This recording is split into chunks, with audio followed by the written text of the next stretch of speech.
Alrighty, so just to talk a little bit about Newbook and SEQ Properties being in there. So we just want to talk about some. We had a bit of a deep dive into the numbers, and so that uh, when we're looking at Big Four Caloundra specifically, Sure, sure, we say look, we generated about a $90,000 give or take sure. in extra revenue from your like hiring things and shop items and stuff like that. How important is that component to your business? The sundries, I guess, for lack of a better word. Yeah, look, I think the sundries, sort of 90,000 is not to be sneezed at, but for us, it's probably about augmenting the customer experience, if you like. So we do a lot of pedal cart hire, Yes. and we sell a lot of ice cream. So you can sort of imagine where our client base is there, and that's just a little bit of extra joy that we bring to their park stay. So more than just the pure dollar amount. It's that guest experience which It's we the talked guest about. experience, and it's an opportunity. In some ways, it's an opportunity to build a closer relationship with the customer. It sort of gives them other things to do, and it's a friendly touch point too with the park and the staff and the guests. Excellent. So if we talk the other property, Big Four Marucci Sure, River, which we'll Marucci, give a yeah. shout out to, we're looking at about an extra from those extras, an additional 45K this year on last year. Yeah. What prompted that? What have you done in the business to sort of give that a little bit of a kick from non-accommodation revenue? Non-accommodation revenue. Well, that's once again that park's a very simple park, so it's what we'd call the classic style park. Yes. So it's not long in those features. So really, it's probably a lot of, and it's a little bit destinational. There's not a lot of shops around. So once again, that front office acts as a bit of a shop for sort of upsell and whatever else. So once again, we sell a lot of ice cream there, and we do a lot of pedal carts there as well. And I guess sort of part of that, I don't know exactly where those numbers come from, but a lot of sort of upsell promotional sell through Newbook, sort of late checkouts, those sorts of things come through. So So the extra offerings on the accommodation to add in yeah, as well, yeah, yeah, yeah. I guess late checkout for the kids and enjoy Yeah, the park or whatever it might happen to be. absolutely, absolutely, and it's big on our boomer world. So Yep. so those things are sort of important, I guess, to the overall, I guess, to the guest experience. That park doesn't have a lot. It's got a pretty simple pool about the size of this table here. So it's just an extra service we offer. So between both parks, you've said what is a staggering, like slightly over a quarter of a million, 280,000 emails have been sent automatically. Yeah, it Uh, makes me worry the that we trigger over toys communicate now.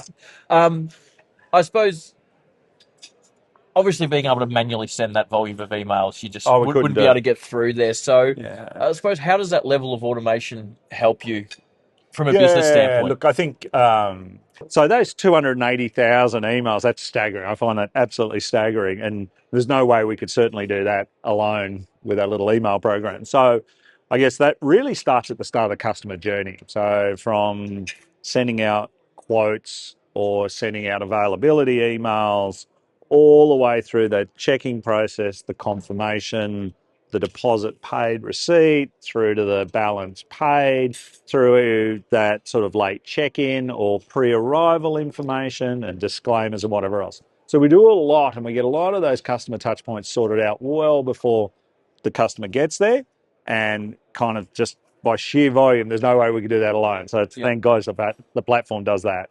We're looking at year on year, and we're looking at direct bookings. Like everyone's like got a real concentration on direct bookings because no one likes to pay the extra comms and Yeah, things like that. sure. Between both parks over the last year, you sort of had an uptick of like basically 1,600 extra online bookings this year, which is Yeah. like a phenomenal number. Like, what do you use to sort of take advantage of that, and how is that? What's your strategy behind trying to like attract more of those direct bookers?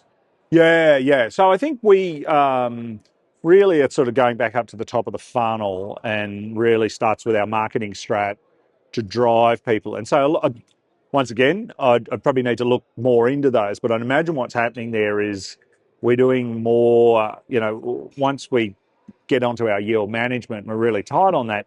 Any offers we do put into market late, we drive through the online channels just so that the contact center doesn't get overwhelmed, right? So a lot of those will be people taking last minute opportunities on short notice and whatever else. And if the one thing we're learning is that people don't have the patience to sit on the phone. So we're continuously driving as much traffic back through Newbook Online. Through your marketing arm, hey, Yeah, book this special on yeah, our yeah, yeah. website and that sort of. And I think we've seen, and that's part of the great part of the partnership with Newbook is that that booking platform has really improved over the years, and I think we're feeling the benefits of that improved functionality and that improved integration. So, we want to drive even more traffic through the Newbook Online.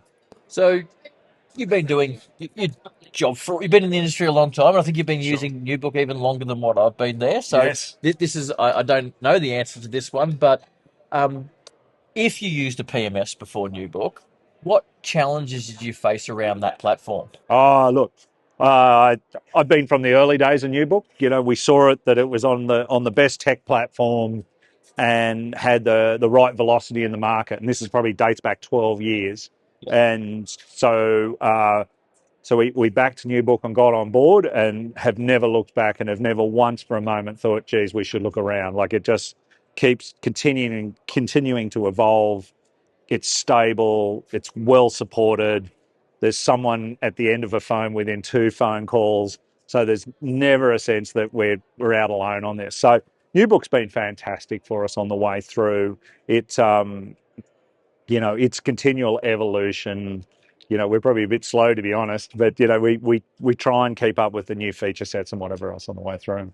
If you think about what are the top 3 features, functions in Newbook that have made the most impact on your business?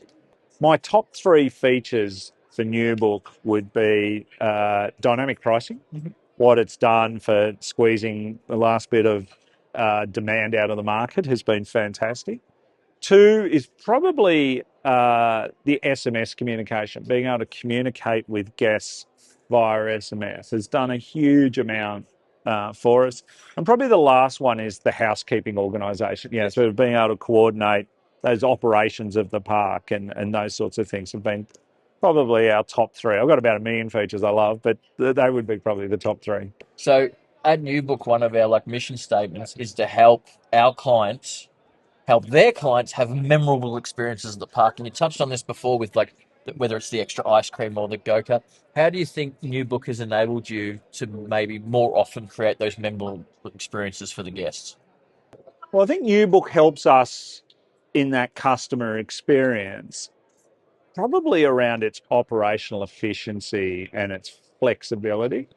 And so, I think that the booking process and the flexibility it gives us is really important. And I think things like the group booking functionality and those sorts of things are kind of really important. And just the flexibility of being able to get in and change things effortlessly allows our customer service staff to remain really focused on the guest, Yeah. if you like.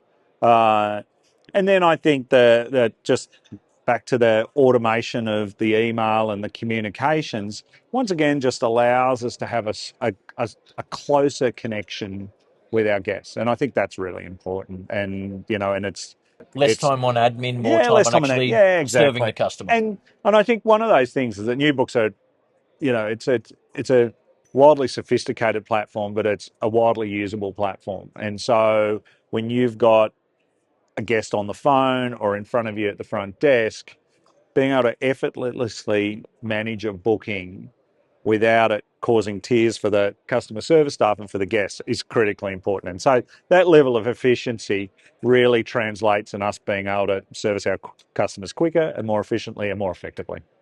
Newbook, we really pride ourselves. I think you've touched on this a little bit before, but on the support and the help desk and the staffing levels that we can provide back to. How has your experience been with the greater Newbook support team? Look, I've been there, 12 years. I've been on Newbook for 12 years now. And it's extraordinary. I think, I think some of our telecos and some of our insurance companies and some of government could learn a lot from Newbook, right? I can't think of the last time that I rang with a query or an issue and it wasn't resolved in and on that phone call or in and on that email. And then even if something needs a deeper dive, it someone's focused on it. I've never felt like anyone's lost my cause or case at Newbook, which is fantastic. The second one too is it's stable. I think in 12 years, I can't think of any outage or any issues or whatever else. In many ways, it's our test of the internet. If Newbook's not working, it's because the internet ain't working. It's that stable and it's that fantastic. So, just for fun, we rock into the park tomorrow. You look over the arrivals list, something catches your eye. It's a celebrity is checking into your park. So, if any celebrity could check into your park tomorrow, who would you want it to be? Oh, the celebrity I would choose.